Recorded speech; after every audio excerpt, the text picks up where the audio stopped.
Most people think strength is loud, raised voices, quick reactions, stubborn pride.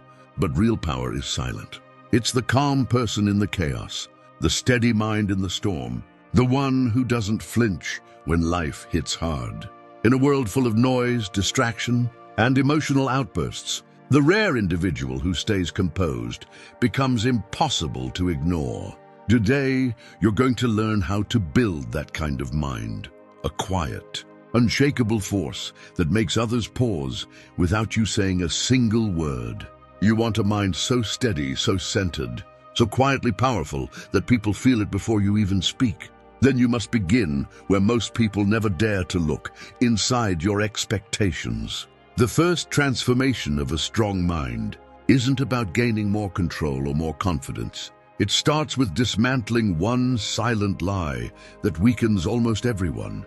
The belief that life is supposed to be easy. Most people walk through the world with an invisible rule book that says, things shouldn't go wrong. People should treat me fairly. My plans should work. My path should be smooth. But the Stoics knew the opposite is true. Life isn't designed around your comfort. It doesn't adjust itself for your convenience. It isn't cruel, but it isn't gentle either. It simply is. And until you accept that reality with full honesty, your mind will always fracture under pressure. A strong mind begins where illusions end. When you stop expecting ease, difficulty stops feeling like injustice. When you stop assuming things should go your way, adversity stops feeling personal. You stop wasting energy, resisting reality, and start using that energy to shape your response. That shift alone separates those who collapse at the first obstacle from those who stand tall after the 10th. Think about the strongest people you've ever met. They weren't untested. They weren't lucky. They weren't sheltered. They were forged. They became steady because life gave them storms, and instead of screaming, "Why me?" they thought, "Why not me?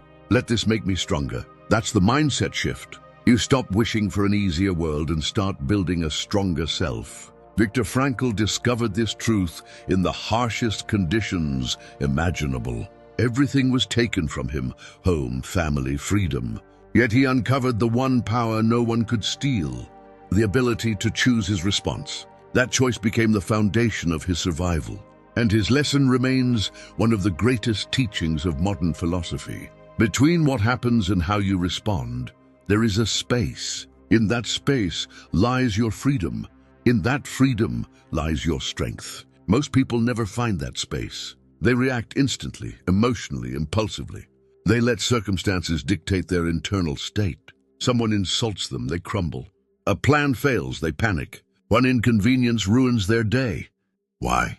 Not because they're weak, but because they believe things aren't supposed to go wrong.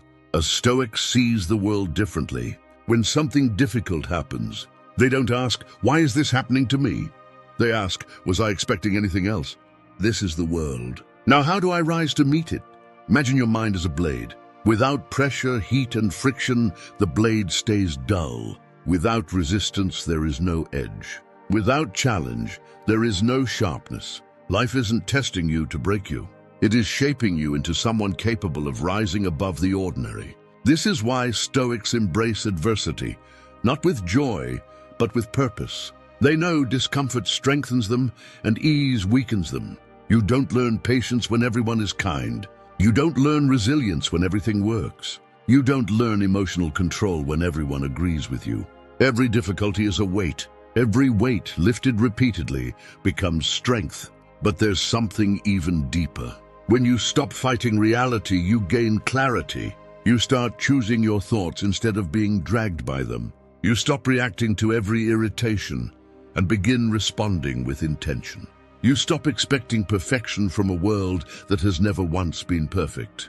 And here is the truth few are ready to accept. The things that break most people are the things that build the strongest ones. So start here, today, with one powerful shift. Stop wishing for easier days. Start preparing for stronger moments. Stop resisting challenges. Start using them. A strong mind isn't loud. It isn't dramatic. It isn't desperate for validation. It is steady, calm, ready. Not because life is easy, but because you no longer expect it to be. That's the beginning of unshakable strength, and the foundation for everything that comes next.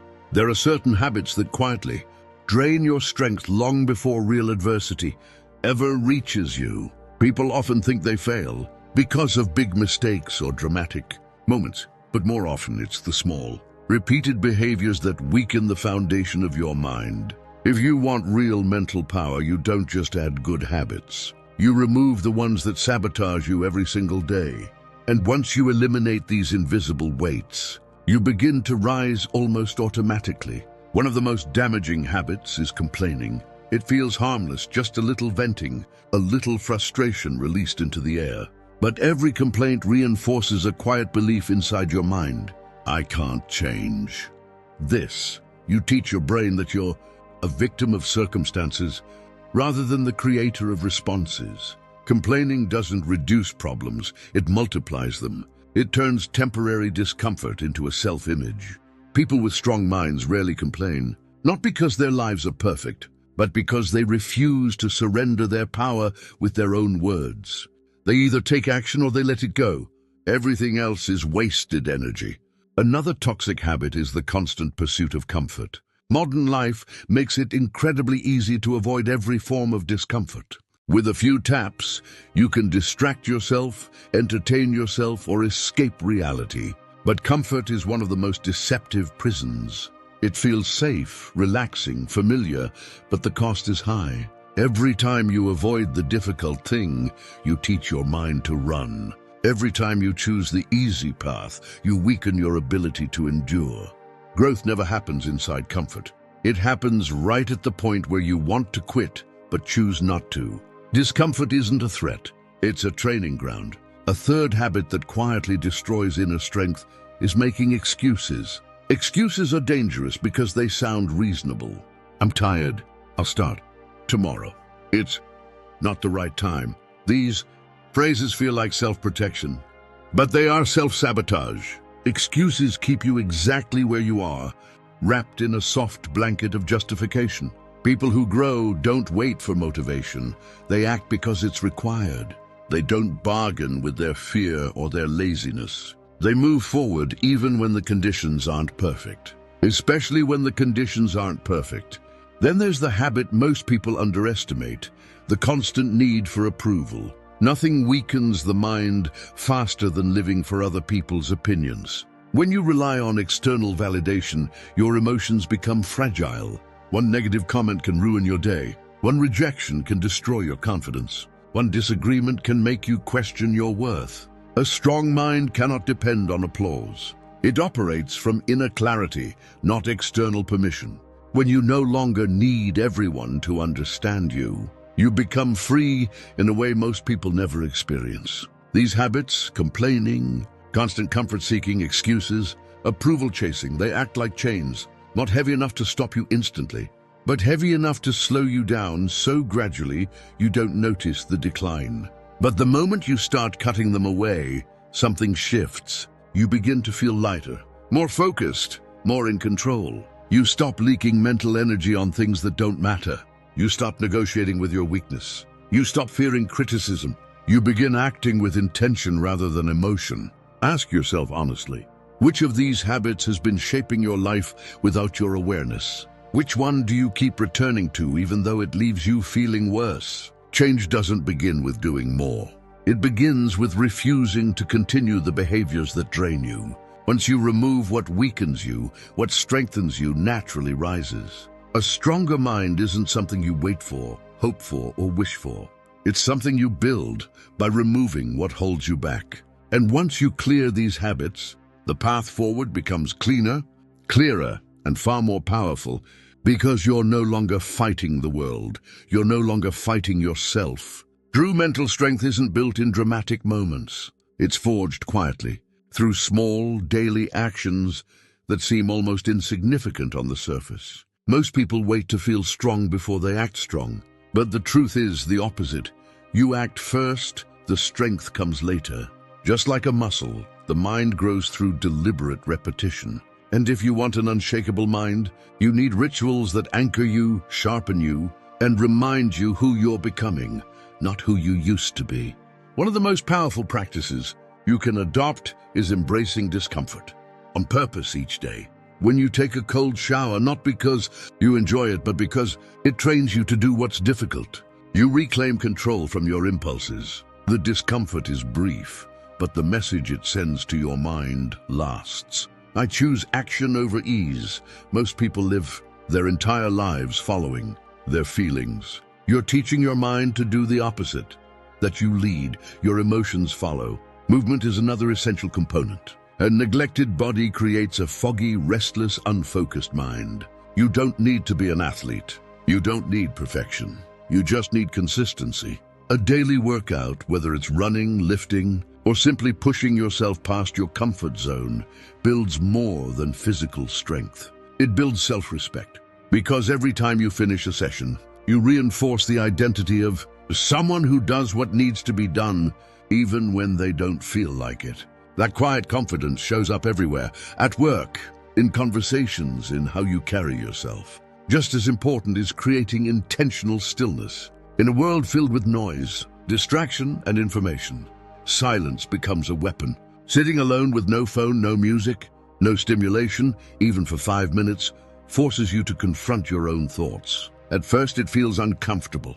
Your mind tries to escape, but with time it becomes a sanctuary.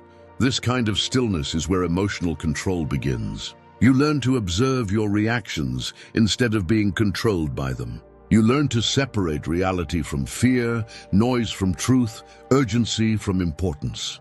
Another key practice is choosing one difficult task each day and completing it without negotiation. Maybe it's waking up early, reading instead of scrolling, sending the uncomfortable message, or starting that project you've avoided for months. These small victories matter. They're not random tasks, they're bricks. Each one strengthens your discipline. Each one tells your mind, I do what I say I will do. People underestimate how deeply this belief affects every part of life. When you trust yourself to follow through, fear loses its grip, procrastination weakens, and your sense of direction grows sharper. Reflection is also crucial. Without reflection, you move through life unconsciously, repeating patterns you don't even notice. Set aside a few quiet minutes at the end of the day to ask yourself, where did I stay strong? Where did I fall short? What triggered me? What can I do better tomorrow? This isn't about blame or guilt. It's about awareness. A strong mind comes from paying attention to yourself with honesty, not judgment. And over time, this awareness becomes instinctive. You catch yourself before overreacting, before procrastinating, before giving in to old impulses. Add to that the habit of intentional challenge. Once a day, choose something inconvenient but beneficial. Park farther away. Take the stairs. Say no to a craving. Speak up when you usually stay silent. These micro-challenges seem small, but they build a mental callus. Not one that makes you hardened or cold, but one that makes you resilient. You become the kind of person who doesn't break when life stops being comfortable, because you've trained for it. Most importantly, commit to these practices not for applause, not for perfection, but for identity. A strong mind is not measured by how loudly someone speaks, but by how consistently they follow their principles.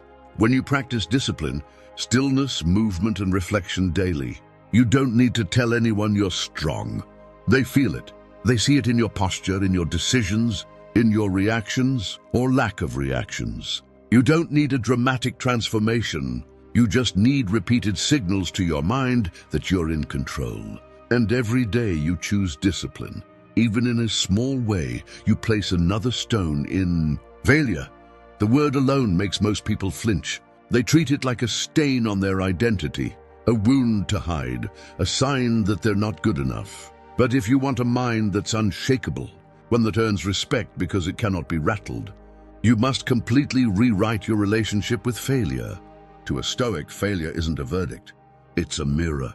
It shows you exactly where your strength ends, so you know where to begin rebuilding. Most people fall into the same trap. They think failure exposes their weakness. In reality, failure exposes their fear of weakness, the fear of being judged, the fear of losing status, the fear of facing a truth they hoped wasn't real. And because of this fear, they avoid the very experiences that would make them stronger. They'd rather stay comfortable. then face the discomfort of learning who they really are. But the Stoic sees failure differently. They see it as a teacher, a cold, honest teacher who never lies and never sugarcoats. The world doesn't soften itself for you. The world shows you exactly where you stand. And if you're willing to pay attention, every failure you experience becomes a map of your blind spots, your emotional habits, your limits, and your untapped potential. Think back to the last time you failed. Maybe it was a relationship that fell apart. Maybe a job you didn't get. Maybe a business idea that never took off. Maybe something small, a promise you broke to yourself again. Most people react by running. They distract themselves, blame someone else, or bury the experience under noise and excuses. But a strong mind doesn't run from failure. It sits with it. It listens to it. It refuses to waste the lesson hidden inside the pain. Look at history. The most respected people weren't the ones who avoided failure. They were the ones who endured it, studied it, and used it. Thomas Edison didn't fail 10,000 times. He learned 10,000 ways that didn't work. Michael Jordan wasn't great because he always won. He became great because he missed thousands of shots and kept shooting. Sarah Blakely, one of the world's youngest self-made billionaires, was raised on failure. Her father asked her every night, "What did you fail at today?" Why? Because he knew something most people never learn. A person who fears failure never becomes strong, but a person who embraces failure becomes unstoppable. The Stoics pushed this even further. They believed that failure isn't just expected, it's necessary. You can't grow courage without fear. You can't grow patience without irritation. You can't grow strength without resistance. And you can't grow wisdom without making mistakes that force you to rethink everything. Failure is the furnace where your character is forged. But here's the part most people never understand. Failure only makes you stronger if you face it honestly. If you avoid it, it hardens you in the wrong direction. If you excuse it, it repeats. If you deny it, it blinds you. But if you examine it, really examine it, you become someone different. The Stoic process for failure is simple but brutal. When you fall, don't ask, "Why me?" Ask, "What is this showing me about myself?" That question transforms humiliation into information, pain into clarity, setback into direction. And suddenly, failure is no longer something that crushes you. It becomes something that sharpens you. There's another truth people ignore. The ego is terrified of failure. It wants to be right, admired, validated, safe. But the ego cannot grow. Only the self can. So every time you choose to protect your ego instead of confronting your failure, you choose weakness. But when you choose to confront failure, to see where you were careless, emotional, unprepared, impatient, you weaken the ego and strengthen the self. And nothing intimidates people more than someone who is not afraid of being wrong.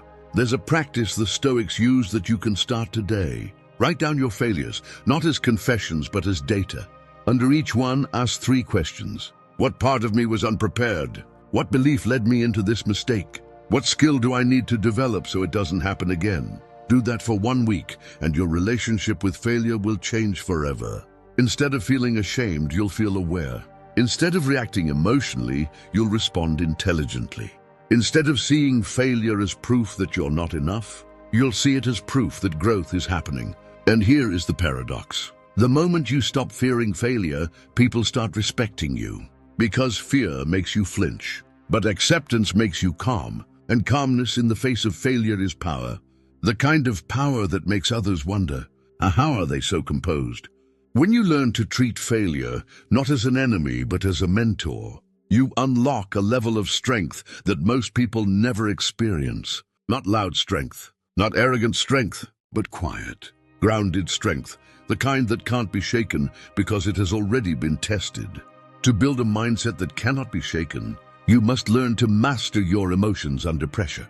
Not suppress them, not deny them, not pretend they don't exist, but master them with the same calm, deliberate control a seasoned pilot uses when turbulence hits. Most people believe emotional control means being cold or detached, but that's not what Stoicism teaches. True emotional strength isn't the absence of feeling. It's the ability to choose your response instead of being dragged around by impulses you never questioned. Think about the last time someone insulted you, dismissed you, or provoked you. Did your chest tighten? Did your jaw clench? Did your mind flood with comebacks or anger? That reaction is instinct, not intention. And instinct is useful, but only when it serves you. The problem is that most emotional reactions don't serve you. They sabotage you, cloud your thinking, damage your relationships, and weaken your presence. They hand control of your inner world to someone else. A Stoic refuses to hand over that control, not because they're trying to impress anyone, not because they're trying to look strong, but because they understand something most people never learn. The person who angers you controls you. The person who provokes you owns you. And the person who can push you into emotional chaos has power over you. So the Stoic trains daily to take that power back. Emotional mastery begins with awareness. Before you can control a reaction, you have to see it. You have to notice the spark before it becomes a fire. Most people don't do this. They go straight from emotion, action. Angry, snap back. Anxious, shut down. Embarrassed, lie or pretend. Afraid, avoid. There's no space between what they feel and what they do. Marcus Aurelius taught the opposite. He believed that discipline begins in the gap, the small moment between stimulus and response. In that space, you decide who you are. Let the emotion run wild and you lose yourself. Observe it and you reclaim the wheel. Start paying attention to this gap. Notice the first moment your heartbeat rises. Notice when your breath tightens. Notice the moment you feel the urge to react. That moment is your training ground. It's the gym where emotional discipline is built. Once you become aware of the emotion, the next step is interpretation. Remember, emotions are messages, not commands. Anger may be telling you something feels unfair. Anxiety may be warning you something needs preparation. Sadness may be showing you what matters. But if you mistake the message for a mandate, you'll act blindly instead of intelligently. Take anger, for example. Anger is not the enemy. Uncontrolled anger is. Some of the wisest people in history felt anger. What made them different is what they did next. They didn't lash out. They didn't degrade themselves with impulsive behavior.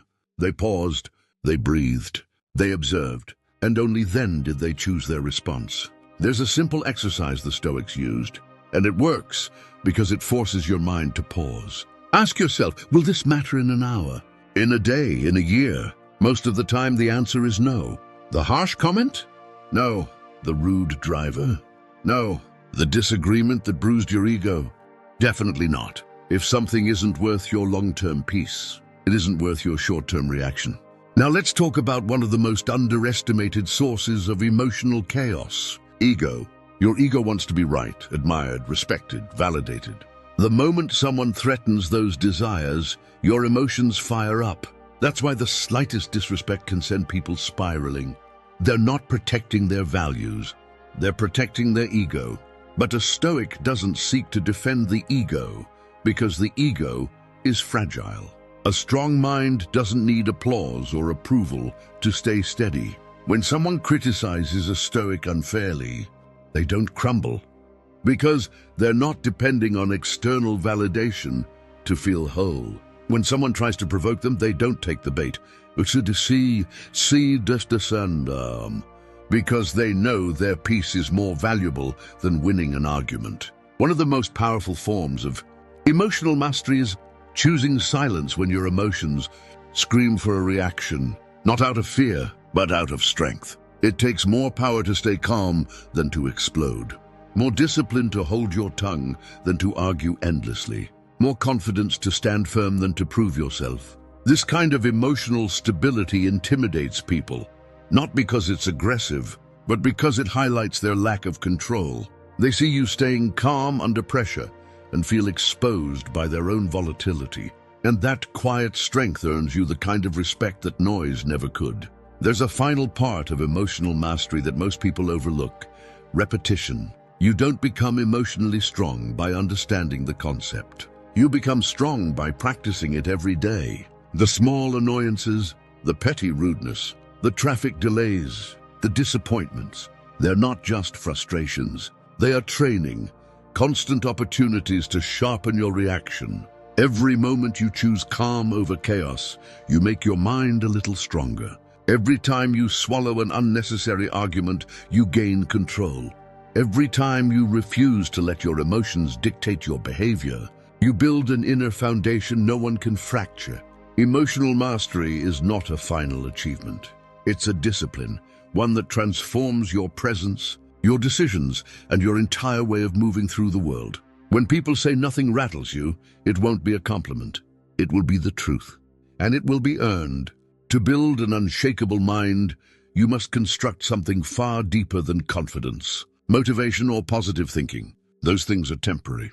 They rise and fall with circumstances, moods, and external validation. What you truly need, what every Stoic spent a lifetime cultivating, is an inner core, a mental fortress so steady that even when life collapses around you, you don't collapse with it. This inner core is not created in grand moments. It's not built during victories. It's not built when life is easy. It's built quietly, slowly, through repeated choices made when no one is watching. To understand this, imagine your mind as a structure. Some people build their mental house out of emotion, fragile, unpredictable, easily damaged. Others build it out of ego, impressive on the outside but hollow inside.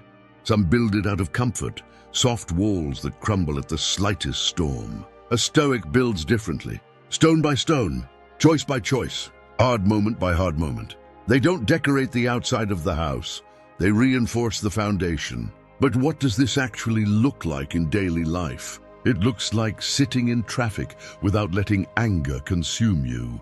It looks like getting blindsided at work, but staying composed while you evaluate your next steps. It looks like hearing gossip about yourself and not rushing to defend your reputation. It looks like receiving criticism and using it, not fearing it. It looks like saying, I can handle this, even when part of you wants to fall apart. That is the inner core, the place in you that stays steady when everything else shakes. The Stoics knew something we forget, that chaos is inevitable. You cannot control the behavior of people.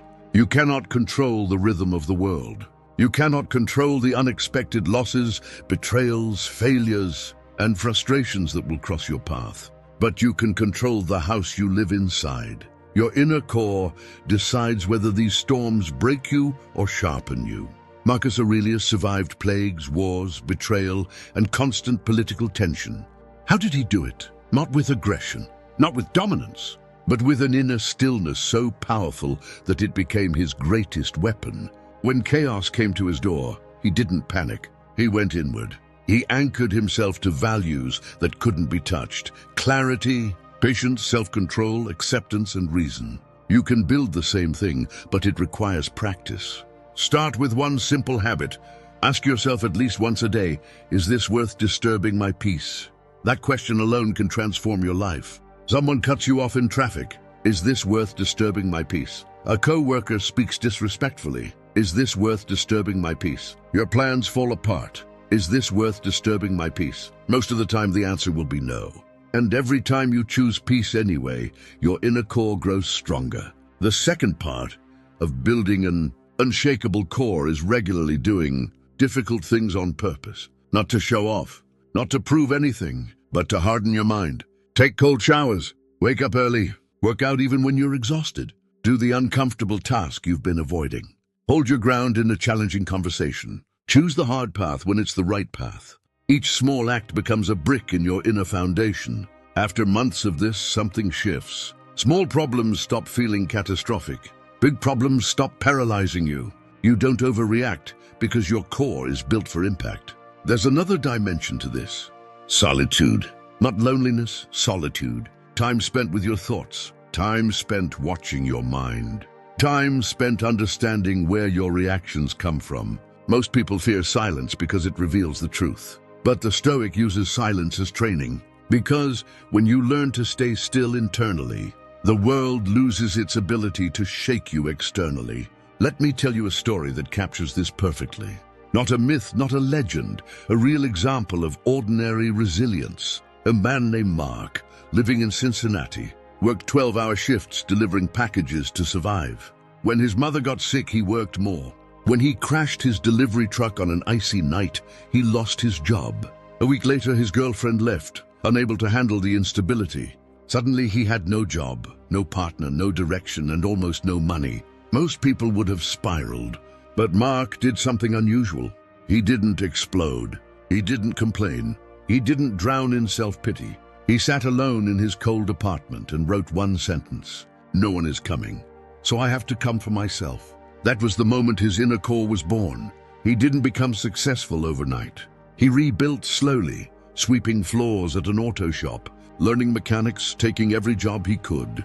7 years later, he wrote a book about rebuilding your life from nothing. His success didn't come from talent or luck. It came from a decision made in silence, the decision to stand when everything around him fell. That's what an unshakable core gives you. The ability to rebuild, to endure, to continue, to move with strength even when the world feels heavy. You build that core by doing what weaker minds avoid, controlling your reactions, being patient with yourself, rising after each setback, and training yourself daily to handle discomfort with grace. People won't admire you for this immediately. They won't applaud your discipline. They won't understand your calmness, but they will feel it, and some will even fear it, because nothing is more intimidating than someone who cannot be rattled. Discipline is the final pillar that transforms a steady mind into an unstoppable force. Because no matter how strong your mindset is, no matter how calm your reactions are, none of it holds together without disciplined action. Motivation might spark the fire, but only discipline keeps it burning when everything around you turns cold. Think of every morning you've woken up with good intentions. The workout you meant to do, the project you wanted to start, the promise you made to yourself the night before. In that early silence before the world wakes up, there's a small mental battle waiting for you. Most people lose that battle before they even get out of bed. Discipline begins exactly there, in that fragile moment between wanting and doing. Motivation whispers, maybe later. Discipline answers, now. The reason discipline is more powerful than motivation is simple. Motivation depends on emotion. If you're excited, inspired, or energized, motivation is strong. But if you're tired, stressed, or discouraged, motivation disappears. And that's when most people fall apart. They wait to feel ready, not realizing readiness is a myth. Discipline doesn't care about feelings. It cares about commitment. It isn't loud. It isn't dramatic. It's quiet. The quiet of 5:30 a.m. alarms. The quiet of going to the gym alone. The quiet of working late while others scroll and relax. It's what you do when no one applauds. And ironically, it is these small, silent victories that shape who you become. Think about the people you admire, the athletes, writers, entrepreneurs, creators, thinkers. None of them rely on motivation. They rely on systems. They build lives that make good choices automatic. They don't debate whether to work. They've structured their days so the work happens. And even when they fail, they fall back onto a system, not into chaos. This is the difference between someone who accomplishes consistently and someone who accomplishes occasionally. Stoicism understood this long before modern psychology did. The Stoics didn't wait for mood, inspiration, or enthusiasm. Marcus Aurelius didn't journal because he felt like it. He did it because consistency was part of his identity. Epictetus didn't train discipline because it was easy. He trained it because he knew what happened when a mind is ruled by impulses, comfort, or emotion. When you follow discipline long enough, something transformational happens. Your identity begins to change. You no longer see yourself as someone who tries. You see yourself as someone who does. You no longer negotiate with yourself. You execute, and you no longer need to talk about discipline. You simply live it. This shift in identity is the moment discipline becomes effortless. Not because the tasks are easier, but because you've become the kind of person who does them automatically. But discipline requires something else, acceptance of resistance. Every meaningful action in your life will come with internal pushback. Waking up early, finishing your work, avoiding temptations, staying consistent, every part of that process will meet resistance. That resistance is not a sign to stop. It's a sign you're on the right path. It's the mind's natural response to growth. Weak minds avoid resistance. Strong minds expect it. There's something powerful in accepting this truth. You don't have to enjoy discipline. You only have to choose it. Some days you'll feel strong. Most days you won't, but the days you feel weak and act strong are the days that shape your destiny. Imagine two versions of yourself standing side by side. One acts only when inspired. The other acts even when exhausted. Which version becomes unstoppable? Which version builds the life you want? Which version earns respect? Not the loud kind that demands attention, but the quiet kind that others feel. It's the disciplined version of you. To cultivate that version, start small. Choose one action today that you will do no matter what.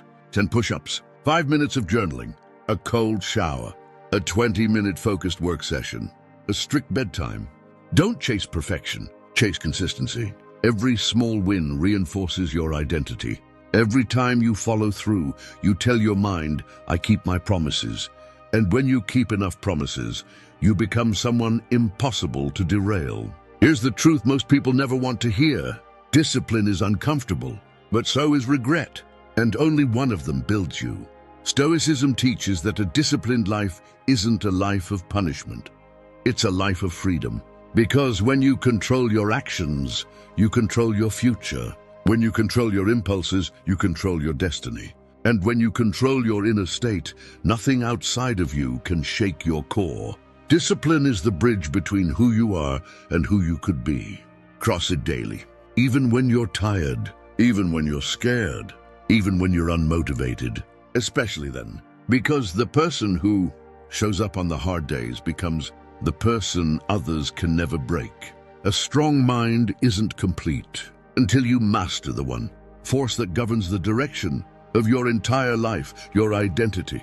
Because no matter how much discipline you build, how calm you become, or how resilient you are in chaos, your actions will always follow the person you believe yourself to be. This is the final evolution of Stoic strength, transforming your identity so your habits, reactions, and decisions align naturally with the strongest version of you. Most people try to change their lives by setting goals. I want to lose weight. I want to be confident. I want to be successful. I want to be calmer. But Stoicism and modern psychology reveal a deeper truth. You don't change your life by changing your goals. You change your life by changing the type of person you are. The undisciplined mind says, I want to be strong. The disciplined identity says, I am someone who stays strong. See the difference? One depends on motivation. The other depends on identity. Identity is a silent engine running behind all your behavior. Your habits are the proof of who you believe yourself to be. If you think you're someone who always quits, you'll quit. If you think you're someone who can't stay calm, you'll explode. If you think you're someone destined for failure, you'll sabotage success. But if you begin to reshape your identity, deliberately and consistently, your actions will follow naturally, without inner resistance. This is the Stoic way. Marcus Aurelius didn't try to act like a wise leader. He saw himself as one, and so his actions matched that identity. Every day, in every crisis. Epictetus didn't try to behave with discipline. He saw himself as someone whose mind could not be enslaved. And so he lived according to that truth, even in conditions that would break most people. A strong identity is a guiding compass. It makes decisions easier. It reduces internal conflict. It eliminates self-doubt. It builds consistency effortlessly. The question is, how do you create this identity? The answer is simpler than most people want to believe. You build it with small, repeated proof. Every action you take is a vote for the person you want to become. Wake up when you said you would? A vote for I am disciplined.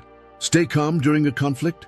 A vote for I am grounded. Finish what you start? A vote for I am reliable. Speak honestly instead of pleasing everyone? A vote for I am authentic. No dramatic transformations. No overnight miracles. Identity is built quietly, like drops of water carving stone. And here's the breakthrough. You don't need perfect consistency. You only need to cast more votes for the new identity than the old one. If you miss a day, you haven't failed. If you slip into old habits, you haven't lost. A single mistake does not rewrite who you are.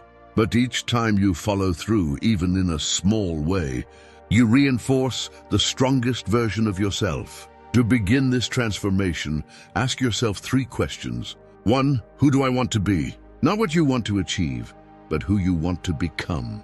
Disciplined, brave, calm, honest, focused. 2. What does that kind of person do daily?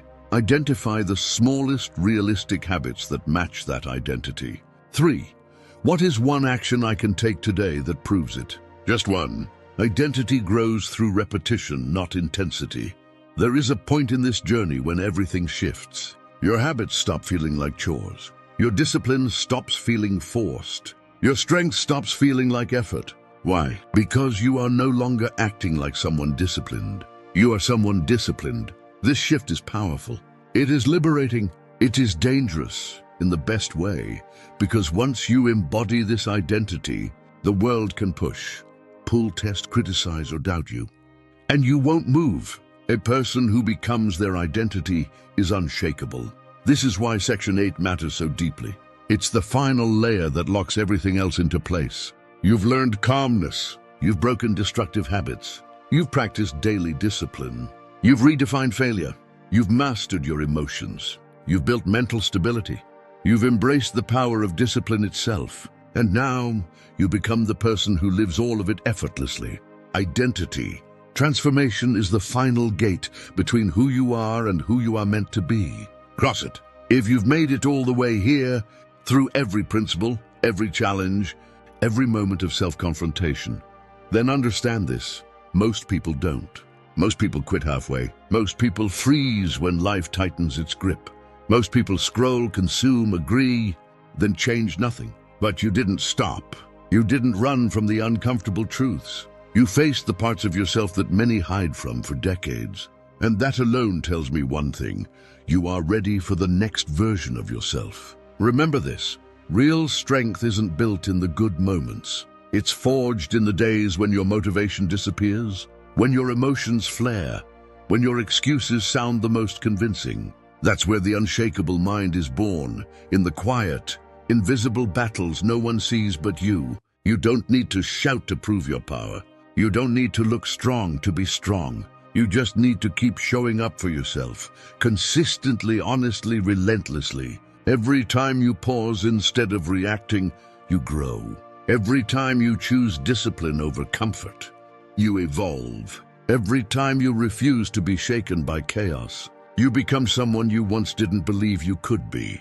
And if today's message hit somewhere deep, if it woke up something inside you, then don't let it fade. Use it. Carry it. Let it reshape your habits, your reactions, and the way you show up in this world. Now I want you to do one thing. Before you scroll, before you move on, anchor this moment by declaring your commitment. Drop a comment below. I build my strength daily. I stay calm under pressure. I'm becoming unshakable. And if you're ready to keep growing with me, if you want to sharpen your mind, deepen your discipline, and master the quiet power that separates the grounded from the chaotic, then hit that like button, subscribe to the channel, and share this video with someone who needs a stronger mind. This journey isn't over. It's just beginning. And from here on, you don't walk it alone. Stay steady, stay disciplined, and remember, the world bows to the person who cannot be shaken.